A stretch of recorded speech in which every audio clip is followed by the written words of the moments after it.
বর্তমান মেয়েদের টিকটক, এটা তো তৃতীয় শ্রেণীর মহিলা যারা অশিক্ষিতা, অসভ্য, বন্য মেয়ে যারা, তারা এসব টিকটক নিয়ে ব্যস্ত থাকে। শিক্ষিতা মেয়ে কাজ করে না। আপনি আর আমি আর আপনার স্ত্রী ভুল বুঝেছেন, এ মেয়ে শিক্ষিতা নয়।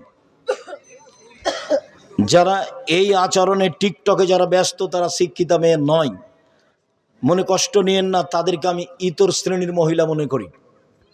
আপনি বলে দিয়েন আব্দুল রাজাক সাহেব বলে গেছেন তুমি ইতর শ্রেণীর মেয়ে, তারপরে কি বলে সেটা আমাকে জানায়। ধর্ম তো সহজ নয়, ধর্ম একটা নীতির নাম, ধর্ম একটা নীতির নাম।